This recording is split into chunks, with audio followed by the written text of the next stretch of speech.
09:59 a.m. Room 2104-1, Rayburn House Office Building. The chairman's gavel cracked like a starter pistol. Walnut panels swallowed the echo. Fluorescent bars painted every face the same soft aquarium blue. Staffers call the room the fishbowl because cameras mounted behind the dais magnify pupils to coin size. Chairman Greg Stube, RFL, leaned toward the mic. Pursuant to House Resolution 847, this hearing will examine allegations of executive misconduct within federal law enforcement. Witnesses: FBI Director Kash Patel, Representative Alexandria Ocasio-Cortez. New York, 14th. Director Patel, you are reminded that false statements are punishable under 18 U.S.C. Section 1001. Madam Representative, the same reminder applies.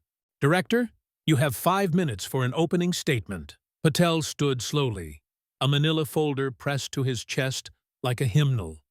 His white shirt seemed starched into surgical stiffness, his tie the color of wet asphalt. Thank you, Mr. Chairman. I appear not as partisan, but as custodian of facts. Facts are shy. They do not leap into headlines. They must be coaxed, collated, sworn, and, when necessary, played aloud. He paused, letting the last clause hover like an unresolved chord. Representative Ocasio-Cortez, henceforth AOC in every notebook along the press table, was already at the dais, microphone lowered, eyebrows arched in the gesture that had launched 1,000 fundraising emails. She tapped her own button. Director, the country is tired of your fan fiction. You were installed 3 months ago by a president who promised to weaponize justice. This hearing is Chapter 3 of that revenge novel. Patel's lips thinned into something almost a smile. Madam Representative, I brought Chapter 3 with me. May I approach the clerk?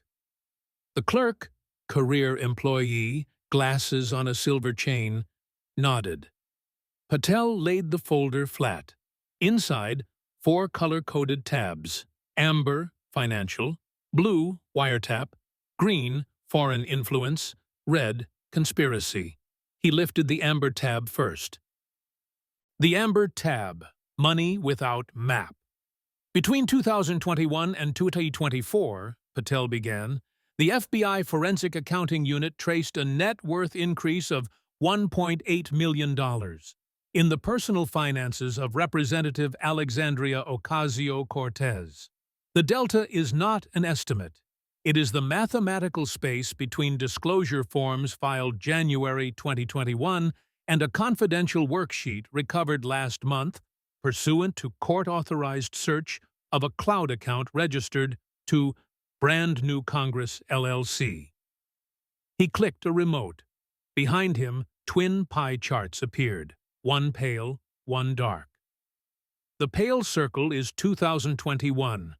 Liabilities exceed assets by $17,000. The dark circle is December 2024. Assets exceed liabilities by $1.83 million. Of that, $400,076 arrived through 6 shell companies sharing a single Staten Island mailbox. None was reported to the House Ethics Committee, the IRS, or the FEC. AOC leaned in, red nails drumming the microphone base. Director, book royalties are legal.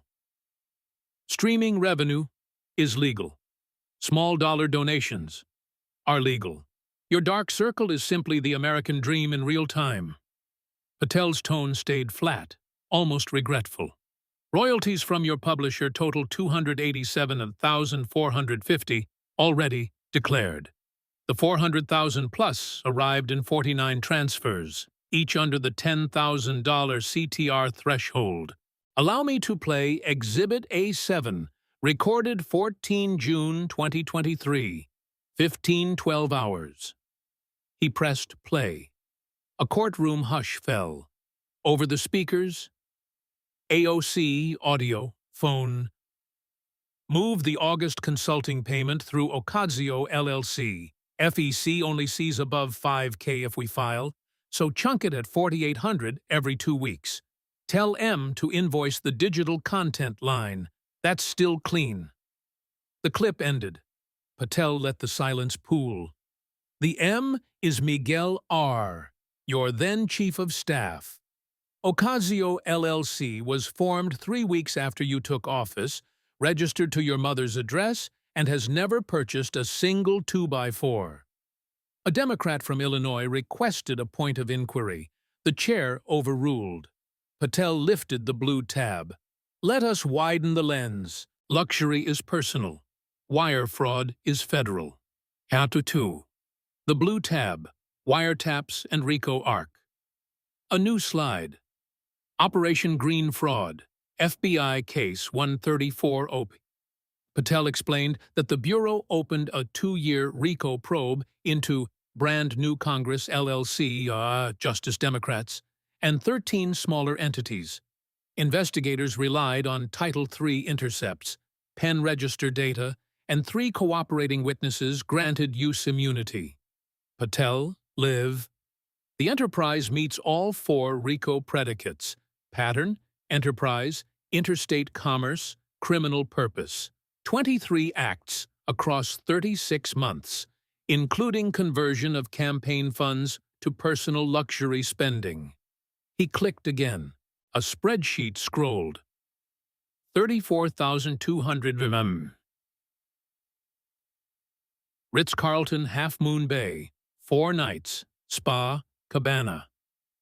18,400 private jet charter to Puerto Rico, alleged climate fact-finding. 9,300 Hamptons Vintner, case-level purchase, 2019 vintage. Each entry cross-linked to an audio timestamp. Audio excerpt, 22 Aug 2023. Sell. AOC. We earned the weekend. Charge the consulting card. It's still under FEC radar. Frame it as climate policy planning retreat. Media will eat that up. The ranking Democrat tried to break the spell. Director? Context matters. Members travel for policy work. You are cherry-picking expense lines to manufacture a qualm lifestyle scandal. Patel's eyelids lowered a millimeter. Madam Ranking Member, luxury is not the crime. Lying about the source of funds is. May I proceed to the foreign nexus? He lifted the green tab. 3.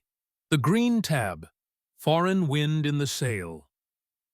The slide behind him now showed a world map with red arrows from Shanghai, Shenzhen, and Beijing converging on Washington.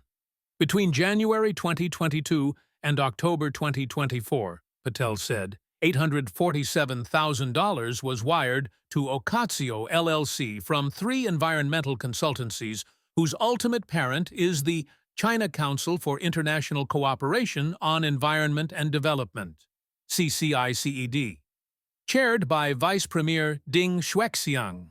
He clicked to a side-by-side comparison. Left column, Mandarin PDF, translated. Right column, Green New Deal Policy Primer, official. Highlighted in yellow, identical phrases. Rapid decarbonization of the power sector by 2030. Massive public sector procurement of renewable infrastructure. Preference for state-owned enterprise partnerships. AOC shook her head. Director, Global Climate Science, is a globalist. Similar sentences appear in IPCC reports, UK white papers, EU briefs. Are they all Chinese agents? Patel's reply was soft, almost regretful. They are not registered. Under the Foreign Agents Registration Act. You are. He pressed play. A male voice with a Beijing accent spoke in English. Chinese operative. Audio. Ensure the Congresswoman repeats the 2030 number in CNN Town Hall. Our solar panel surplus needs American legislative anchor. After passage, we release the second tranche, 300K to Ocasio. AOC's lips parted, then closed. For the first time she glanced at counsel, a petite woman who had been writing in purple ink, the color of damage control. Patel lifted the red tab. Madame Representative, let us speak of January 6th, a day you call insurrection, but which your team allegedly market-tested. The red tab, January 6th and brand management. The screen displayed a text exchange time-stamped 1407 on 6 Jan 2021, during the evacuation of the Capitol. AOC staffer, chat. Camera 2 needs fear face first, then fist when police pass. Narrative arc, scared, defiant, resolved. B-roll for docuseries. Patel let the words hang like smoke. While officers were bleeding in the rotunda, your team was storyboarding. AOC shot back. That chat log is fabricated or taken out of context. My staff was updating family on safety status. Patel clicked again. Audio, 1411, same day. AOC whispered. Tell Netflix crew stay low, capture corridor audio. We own the footage. Exclusive. The committee room exhaled, a collective hush that tingled even the sergeant-at-arms. Hatter v. the COVID shell. Family business. Patel returned to Ocasio Construction, LLC. According to Treasury records, Ocasio obtained a $125,000 EIDL loan in May 2020, claiming 10 employees and $500,000 revenue in 2019. State corporate filings show 0 revenue, 0 employees. The loan was forgiven in 2022 after Ocasio submitted fabricated tax transcripts. The signatory was your mother, Blanca OC, listed as managing member. He placed the forgiveness letter on the oversized projector. The signature, looped B, careful O, sat beside a copy of Blanca's driver's license, pixels aligned under the harsh committee lamps. The referral, no thunder, only paper. Patel closed the folder. I am not here to humiliate. I am here to refer. Under 28 U.S.C. Yapper 594, I transmit these records to the Public Integrity Section of the Department of Justice with recommended charges. 1. RICO conspiracy, 18 U.S.C. Secretary 1962. 2. Money laundering, 18 U.S.C. Secretary 1956. 3. Wire fraud, 18 U.S.C. Sever 1343. 4. FARA violations, 22 U.S.C. Mersich 18. 5. COVID relief fraud, 15 U.S.C. Sever 9009. He sat. The aquarium lights seemed to brighten, as if the ceiling itself leaned closer. AOC's final statement was soft, almost whispered. Director, you have weaponized the FBI into a political hit squad. History will note this day, not as justice, but as vengeance. Patel's reply was barely audible above the rustle of papers. Madam Representative, history prefers documents to dialogue. The documents have spoken. Epilogue, 6 months later, per source material. The story that began in room 22141 did not end there. According to the same sources, a federal grand jury in the Eastern District of Virginia returned a 37-count indictment. Trial lasted 11 weeks. On count after count, the jury found the representative guilty. A senior judge, appointed by President Obama, sentenced her to 15 years, citing the breadth of the scheme and the breach of public trust. The aquarium lights still glow each morning. The walnut panels still smell of polish. But the nameplate that once read, Rep. Alexandria, Ocasio-Cortez, now sits in a cardboard box in the House archives, waiting for historians who prefer documents to dialogue, and for citizens who understand that our mountains are moved not by shouts, but by quiet, persistent highlights. Pastel yellow. One sentence at a time. The cardboard box, ordinary, acid-free, labeled AOC 2025 in archival Sharpie, did not sit idle. Within 48 hours of sentencing, it began a quiet migration through the bureaucratic bloodstream of Washington.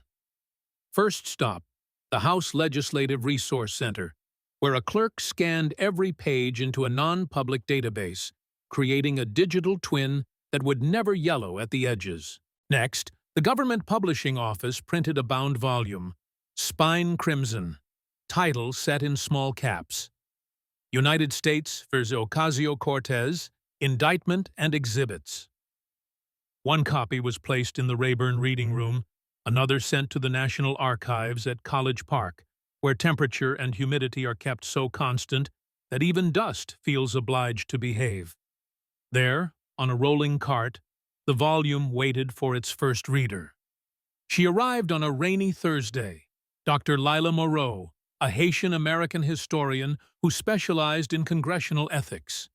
She opened to the first exhibit, a photocopy of the cloud storage warrant, edges scalloped from the spiral binder used in the courtroom. Lila's fingers paused on a margin note penciled by an unknown agent. Mailbox visited 2X weekly, always at 11:07 a.m. Always iced coffee. The mundane detail felt like a heartbeat. She photographed it, posted it to a private academic Slack with the caption, "Archives are diaries we accidentally keep together." Within minutes, a graduate student in Tokyo replied with a GIF of a vending machine dispensing iced coffee at exactly 11:07. The circle, document, reader, GIF, completed itself without permission or payment, the way sunlight completes a window whether or not anyone notices. Meanwhile, the physical box traveled farther. Under the Presidential Records Act, any member expelled after a felony conviction forfeits their personal papers to the National Archives, but family memorabilia may be reclaimed. Blanca O.C., the signatory of the forgiven loan, submitted a one-page form requesting the return of photo albums and a rosary. The archivists obliged, but first they removed anything congressionally relevant. Thus, the rosary and the albums were returned. A single Polaroid of Alexandria at age 8, dressed as a dinosaur for Halloween, stayed behind because the costume label read "Made in China," an archivist's joke that no one laughed at but no one erased. The dinosaur photo was digitized, uploaded to a restricted folder titled Ephemera, Foreign Manufacture, and promptly forgotten by everyone except an intern named Jonah, who used it as his desktop wallpaper, finding in the child's green tail a reminder that every ledger once contained a playground. Outside the archives, the country moved on in the way a river moves on. Surface calm, undercurrents busy. Cable panels discussed the sentence for a week, then pivoted to a celebrity divorce.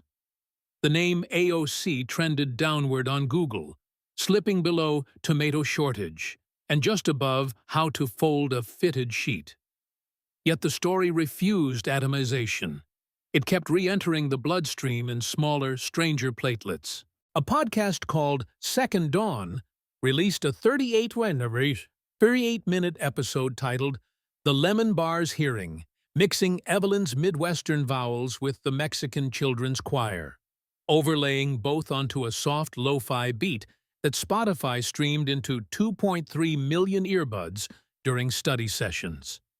Comments ranged from "this slaps" to "I cried during stats class," none mentioning RICO or FARA, all feeling something the documents had hoped for. That abstraction could become intimacy without losing accuracy. In the judiciary ecosystem, the Patel referral metastasized into procedural offspring. A working group on FARA reform, staffed by 20-something lawyers who had never lobbied anything but their parents for later curfews, circulated a memo proposing that any non-commercial organization receiving $50,000 from a foreign entity must file quarterly narrative disclosure, a plain English summary of intended messaging. The memo cited United States vetoes Ocasio-Cortez 17 times, footnoting the Green New Deal CCICE'd side by side as Exhibit A. When the House voted 318 to 112 to adopt the rule, no one credited the archived box, but the box didn't mind. Archives are accustomed to silent paternity. Across the dais, AOC's former colleagues voted aye almost unanimously, as if passing a speed limit law after a fatal crash, ritual remorse, legislative perfume. In the Bronx, the district she once represented, the sentence landed like a late frost. Bodega owners taped yellowed newspaper clippings near registers. Customers debated while waiting for café con leche. A barber on Castle Hill Avenue hung a sign. "We still fight for the working person. Always have, always will, no matter the headline." No name was mentioned, yet everyone understood the ghost in the sentence. When the barber's son asked if heroes could go to prison, the father replied, "Heroes are humans. Humans can stumble. The fight is bigger than any one person." He snipped the boy's bangs, swept the hair into a dustpan, and carried on, because hair grows back, and so, in theory, does trust. Trust, however, is not a perennial. It must be replanted. A small nonprofit called Pastel Yellow Project began hosting Saturday workshops in the Bronx Library Center. Attendees, mostly retirees and high school debaters, are given photocopies of one redacted page from the trial binder, a pastel highlighter, and a magnifying glass. Their mission: find one phrase that feels personal, write it on an index card, and share why. One woman highlighted "sandbags insufficient" and recalled Hurricane Ida flooding her basement. A teenager highlighted "chunk it at 4,800" and said it sounded like a video game cheat code. No one is asked to pronounce guilt or innocence. The exercise is simply practice in noticing that public documents contain private shadows. At the end of each session, index cards are strung on a piece of twine stretched across the room, a paper garland that smells of lemon ink and old carpet. When the garland reaches 49 cards, matching the 49 wire transfers, the library hangs it in the lobby, where fluorescent light turns the yellow highlights into a soft gold halo. Visitors who have never heard the podcast or downloaded the app still pause, read, and feel something shift behind the ribs. Proof that evidence, like music, can travel through bone. In the Senate, the halo became data. A junior senator from Colorado, Jade's uncle, the one who had once forwarded a sunflower magnet photo, inserted the Garland photograph into the congressional record during a speech on civic literacy and the archives. The speech was not dramatic. It contained no new legislation, no fiery condemnation. It simply argued that citizenship could be taught through marginalia, that democracy's vocabulary was built one highlighted line at a time. When he finished, the chamber was half empty, but the clerk entered the image anyway, where it gained an official URL and a persistent DOI number, ensuring that centuries from now, a curious child could download a JPEG of 49 strangers' index cards dangling on twine. The child might laugh, the child might cry. The child might fold the printout into a paper airplane and launch it from a bedroom window. The airplane might land on a roof, get soaked by rain, dry into pulp, and re-enter the soil as cellulose, feeding a tree that will one day be cut for paper, that will one day become another document waiting to be highlighted. Archives are polite. They never demand credit for the cycle. They simply keep the gate. And still, the mountain stands. Rock core unchanged, surface now lightly crocheted in lemon-colored yarn, index card garlands, and the faint giggle of a Mexican child that pings every phone at unpredictable dawn hours. Geologists measure erosion in millennia. Librarians measure it in microseconds between uploads. Both are satisfied. The box is closed but never finished. The story is sentenced but never silent. The highlight is pastel but permanent. If you hike the trail tomorrow, bring a flashlight. Weak batteries acceptable, rechargeable preferred. Point it not at the summit but at the footpath, where someone before you has etched into the dust the smallest possible instruction. Notice, share, repeat. The dawn will do the rest. The dawn, obedient, does the rest, but not in a single dramatic flourish. It prefers the patience of ink drying, of frost lifting, of batteries exchanging ions, one slow hour at a time. Somewhere between the first pale stripe over the Capitol dome and the last street lamp flickering off, the mountain's echo crosses another meridian and lands in a place no atlas labels clearly. A former classroom on the 4th floor of a decommissioned high school in Gary, Indiana. The building is brick, the color of rusted sound. The windows are frosted with the breath of decades. Inside, the floorboards creak like old paper. A retired chemistry teacher named Lorraine, hair the white of unhighlighted margins, unlocks the door at 05:45, carries in a plastic crate of cordless microphones, and begins her day's work, teaching adults how to read aloud the documents that once read them. She calls the program Second Dawn Literacy, not because sunrise is metaphor, but because most students arrive after night shifts and leave before their children wake. The curriculum is simple: one declassified page per week, photocopied at 125% so the letters feel generous. One highlighter color per student: lavender, mint, salmon, denim. One rule: never apologize for your pronunciation. Today's page is page 14 of the United States versus Ocasio-Cortez.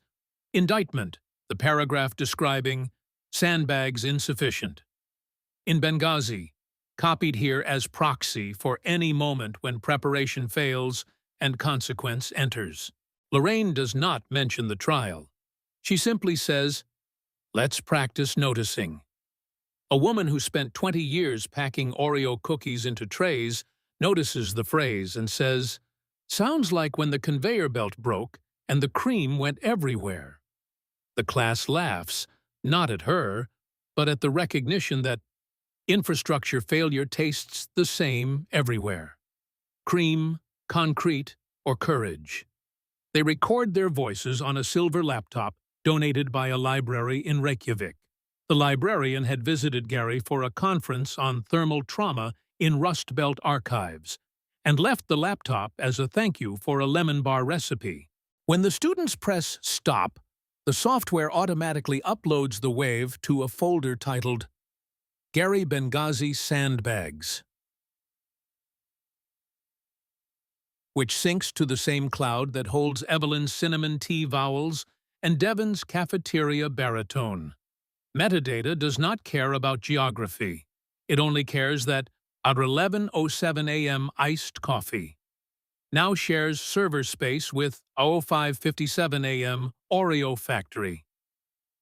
A data mining grad student in Auckland discovers the overlap, writes a conference paper on sonic convergence of industrial memory, and presents a map where Benghazi and Gary are linked by a thin lavender line that pulses every time someone in either city utters the word insufficient.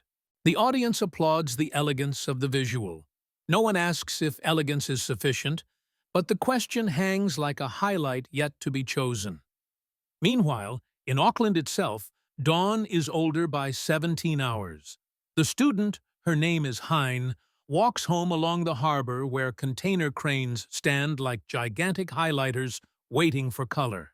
She has never held a real sandbag, but she dreams of them. Khaki rectangles stacking themselves into a wall that leaks not water but lullabies. The Mexican giggle, the Korean click, the Midwestern vowels, the Icelandic laptop fan. When she wakes, she writes a poem, prints it on a single sheet, folds it into a paper plane, and launches it from the harbor's edge. The plane catches an updraft, drifts east, and is found 2 days later by a fisherman in the Chatham Islands, who uses the page to wrap the day's catch. The poem, now scented with salt and hoki, is read aloud by the fisherman's wife, while their grandson repairs a net. She pauses at the line. Truth is a flashlight, you only see what you point it at, and decides to buy a rechargeable torch for the boat. The torch is yellow, lemon-shaped, and its packaging includes a QR code that links to the Second Dawn app. The circle completes itself without applause or analytics, the way a breath completes itself without being measured. Back in Washington, the metrics crowd is busy anyway. A think tank releases a white paper titled Network Effects of Documentary Empathy, complete with scatter plots, x-axis, titles number of times a document is read aloud, y-axis equals percentage of listeners who subsequently highlight a separate document. The curve is logarithmic, rising steeply between 3 and 7 readings, then plateauing. The conclusion: empathy is subject to diminishing returns unless refreshed by new voices. Congress, ever allergic to diminishing returns, quietly triples funding for the National Audio Archives, a program that now pays retirees, truckers, teachers, and fishermen to record themselves reading declassified pages at kitchen tables, truck cabs, docks, and dialysis clinics. The stipend is modest, $50 per page, but the psychic dividend is enormous. People who once felt governed by paper now feel they are governing with it. One retiree in Phoenix records the entire USA vs. Ocasio-Cortez indictment over 6 weeks, pausing every 10 pages to sip iced coffee at 11:07 a.m. sharp. His timestamp becomes a minor meme. Baristas across the city now shout, Benghazi o'clock, when they see an elderly customer approach at 11:06. The retiree laughs, records the phrase, and uploads it as a bonus track. Within days, Benghazi o'clock is sampled into a lo-fi beat that plays beneath Study With Me live streams, the percussion supplied by the gentle clink of ice against plastic. No one is outraged. Everyone is caffeinated. Outrage, like caffeine, has a half-life. Highlights, like ink, do not. Yet highlights can migrate. In the margins of the Phoenix recording, a listener named Rosa, undocumented, bilingual, brilliant, hears the words Shell Company and recognizes the architecture of her own survival. Fake invoices for cleaning services that allow her to pay rent without exposing her name.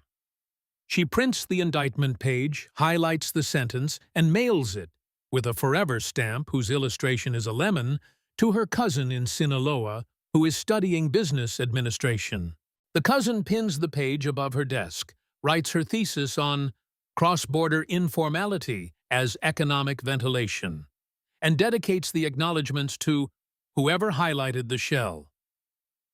The thesis is uploaded to an open-access repository. The repository is crawled by the same algorithm that once traced lavender lines between Benghazi and Gary. A new line appears, Sinaloa to Phoenix, lemon yellow this time, and the algorithm labels it kinship metadata. A category no engineer programmed, but the data insisted on. Engineers shrug. Kinship has always been a stubborn file type. In the Senate, kinship becomes caucus, a bipartisan group. The same senator who once entered a Garland photograph, plus a freshman from Sinaloa's sister state, introduces the White Kinship Metadata Act, a title that confounds C-SPAN anchors, but essentially says, if a document is read aloud by someone who shares DNA, chosen family, or hometown with the original subject, The recording is eligible for federal preservation funds. The bill passes 71 to 29. Dissenters call it emotional earmarking. Supporters call it network justice. Either way, the lemon-shaped torch in the Chatham Islands now qualifies for subsidy. The fisherman's wife uploads the purchase receipt, and the Treasury reimburses $14.99. The amount is microscopic, but the symbolism is telescopic. The state has agreed that a grandmother's vow and a fisherman's torch are worth preserving as carefully as any treaty. Archives around the world update their mission statements to include the phrase, "and the lights that read them." Lights, like stories, need power. A startup in Nairobi begins manufacturing narrative solar cells. Tiny photovoltaic panels embedded in bookmark-sized plastic. Each panel stores enough charge to play 90 seconds of audio when flexed. The bookmarks are distributed free at libraries. One side carries the word insufficient. 47 languages, the side opposite carries a QR code linking to the ever-growing cloud of voices. When a child flexes the bookmark, she hears Evelyn say, "Weak batteries feel the same everywhere," followed by the Mexican giggle, the Korean click, the fishernet splice, the Oreo factory conveyor belt. The child does not understand every language, but she recognizes the cadence of continuation, the way each voice hands the baton of breath to the next. She flexes the bookmark until the charge is spent, then places it on a windowsill where sunlight recharges it overnight. Thus, insufficient becomes sufficient, becomes surplus, becomes gift. And still the mountain stands.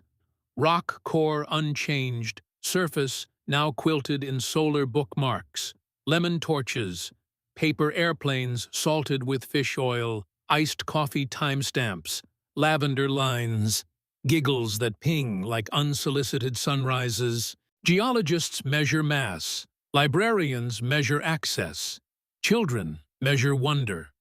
All three agree the mountain is lighter, not because rock has been removed, but because the air around it has been filled with readable light. If you hike the trail tomorrow, bring nothing but curiosity. The box at the summit is gone. In its place is a solar bookmark, taped to a cairn. On the bookmark, someone has written in steady highlighter, "Notice, share, repeat. The dawn will do the rest." You flex the plastic. Here the voices converge into a single sentence that tastes like cinnamon tea and smells like sea air and feels like the moment a conveyor belt starts again after a long, unnecessary pause. Then you let the sentence go. It travels downward, outward, forward, never diminishing, never quite finished, always ready to be highlighted by the next hand that needs to see better. The sentence, once released, does not dissipate. It decentralizes. By midday, it has crossed the Atlantic on a commercial flight tucked into the WhatsApp chat of a Nigerian doctoral student who forwarded the Nairobi bookmark flex to her sister in Toronto, who screen recorded it, layered it over a Metro Rumble, and uploaded it to TikTok with the caption, "When your hustle feels insufficient, remember insufficient is just unfinished solar." The clip racks up 1.4 million loops in 6 hours, spawning duets stitched with factory whistles, subway breaks, espresso steam. Each addition another ion in a battery no one can hold, but everyone can charge. In Sao Paulo, a street vendor named Renato hears the loop while refilling his popcorn cart. The phrase, "unfinished solar," sticks to the roof of his mouth like unpopped kernel. That night he uses the phone's built-in editor to overlay the audio onto a 17-second clip of corn kernels exploding under street light. He posts it with the hashtag Pipica solar popcorn. The metaphor is absurdly perfect. Small things bursting into visibility when heat is applied. By dawn, the hashtag is trending across Brazil. By lunch, a micro-influencer marketing team from a green energy startup slides into Renato's DMs, offering 50 reais for every 1,000 views. He accepts, not for the money, but for the joke.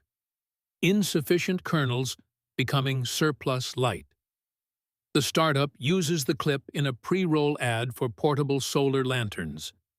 Each lantern ships with a lemon-yellow bookmark taped inside the box. When buyers flex the bookmark, they hear Evelyn, then Renato's corn, then the Nigerian student whispering, "Unfinished solar." A sonic breadcrumb trail back to a rooftop in Benghazi and a closet in Chappaqua. No purchase is complete until the buyer uploads a 5-second flex video. The cloud folder auto-labels each file. Consumer ping. And the algorithm learns that commerce can be a battery too. Somewhere between commerce and corn, the law catches up. Not the blunt law of handcuffs, but the quieter law of pattern recognition. A Treasury analyst named Kavita, second-generation Gujarati-American, proud owner of a pastel purple highlighter, notices a spike in microtransactions. $0.07 royalties flowing from TikTok's music licensing pool to an account labeled Second Dawn Voices. The amounts are trivial, but the velocity is exponential. Millions of pings, each tagged Solar Narrative Derivative. Kavita's job is to sniff out laundering schemes disguised as viral audio. Instead, she finds something more delicate. People-powered royalty stream that obeys every rule yet behaves like nothing in the compliance manual.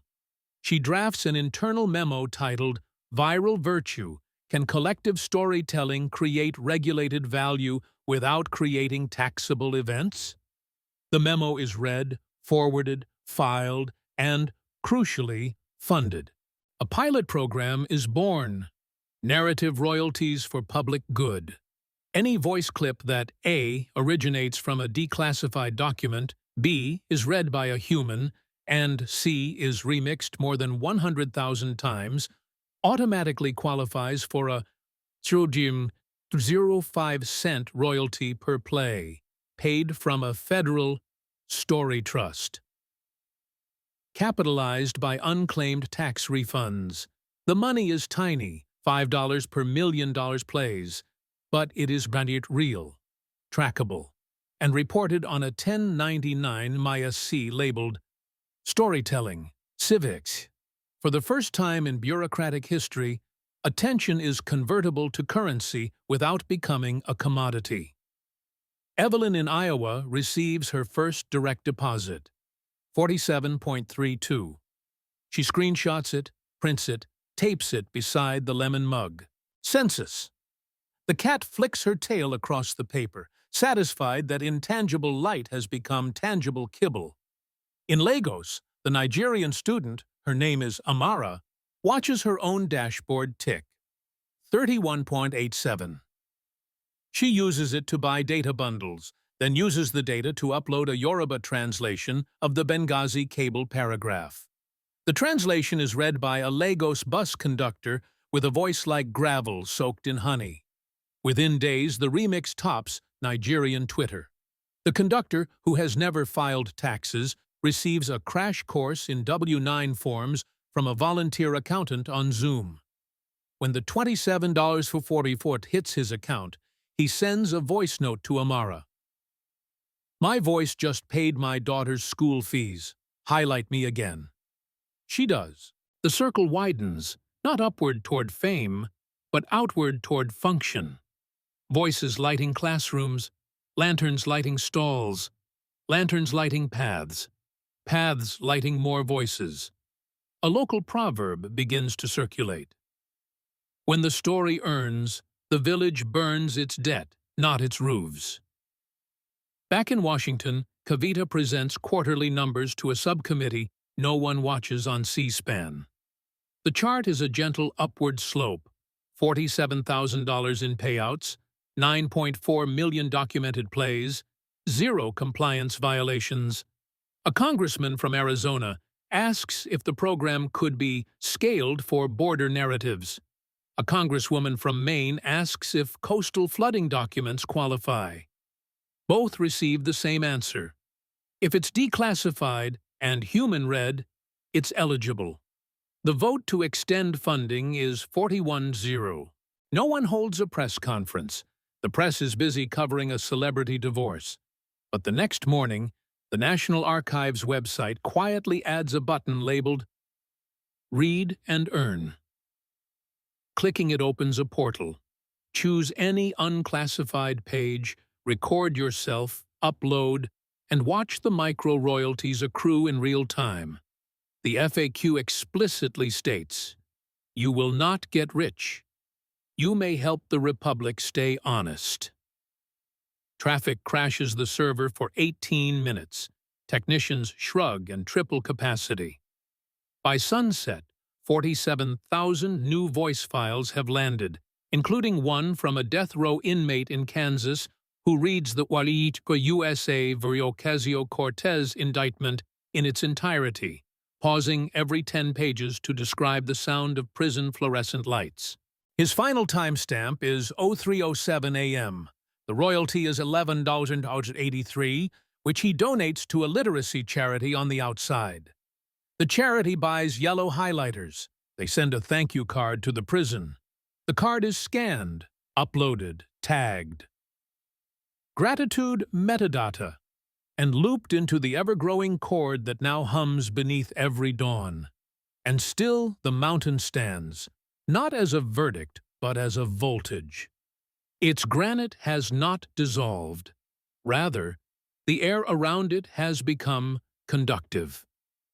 Each voice is an electron, each highlight a switch, each giggle a capacitor. The lanterns, the corn, the lanterns, the lullabies, they do not erode stone, they illuminate it. If you hike the trail tomorrow, you will not find a summit plaque. You will find a solar panel the size of a bookmark taped to a cairn. On it, etched in the steadiest handwriting Evelyn could manage, is the smallest possible instruction. Speak, and the light will find its own way home. The light, having learned the way, begins its final descent, not as spectacle, but as echo returning to throat, as highlight returning to hand, as breath returning to lung. On the last Saturday of the fiscal year, the Kash Patel Yellow Project holds its closing session in the former chemistry lab.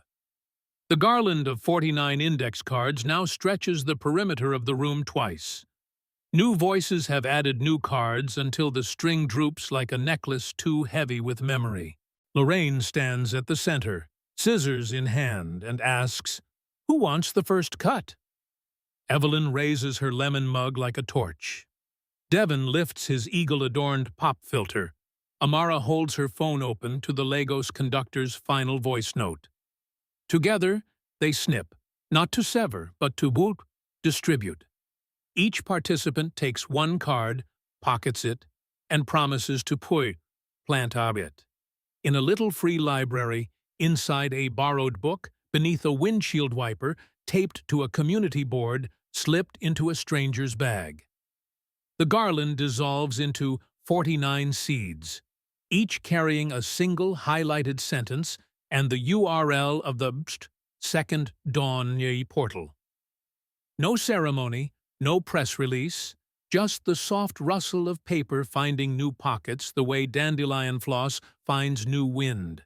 Months later, a cyclist in Christchurch discovers a card inside a returned library copy of The Book of Sand. The sentence reads, "Sandbags insufficient." She Googles the portal, records herself reading the full Benghazi cable in Maori, uploads at dawn. Within hours, The translation is remixed with Pacific Gull calls.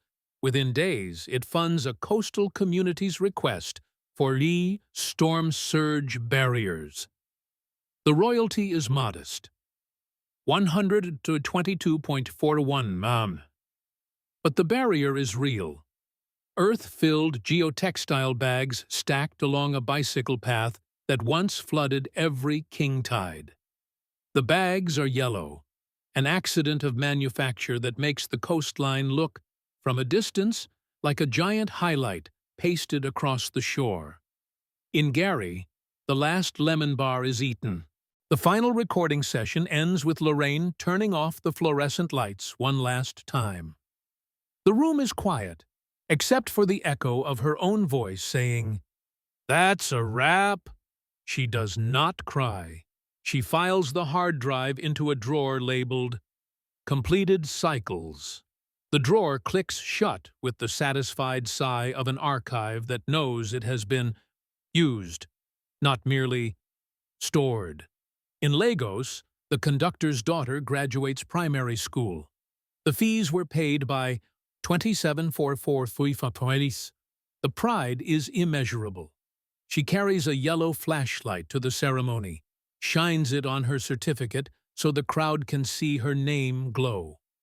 The beam is weak at first, insufficient, but she swaps in the rechargeable batteries her father bought with story royalty coins. The light steadies. She smiles, and for a moment, the beam looks like a tiny lighthouse aimed back at every listener who ever flexed a bookmark, read a cable, highlighted a margin, or simply noticed. In Washington, the Narrative Royalties for Public Good program receives a final appropriation, not an expansion, not a sunset, but a permanent micro-line item.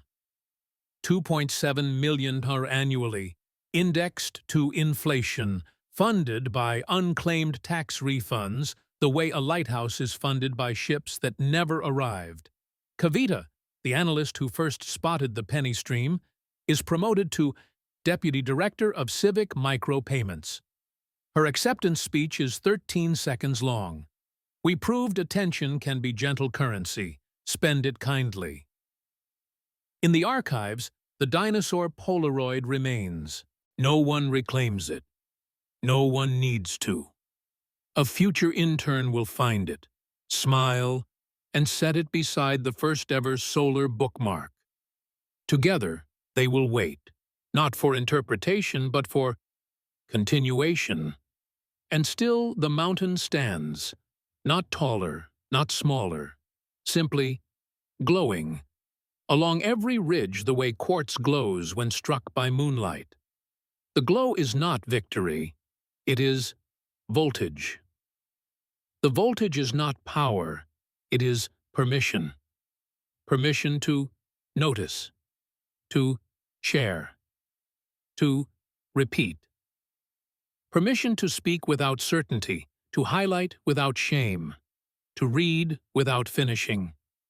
Permission to let the story travel, mutate, soften, return. One dusk, a child somewhere, maybe Christchurch, maybe Gary, maybe Lagos, will press a yellow flashlight against a page, hear a voice say, "Insufficient," and answer, "Not anymore. The dawn will do the rest. Forever. Forever. Forever." One pastel highlighted heartbeat at a time.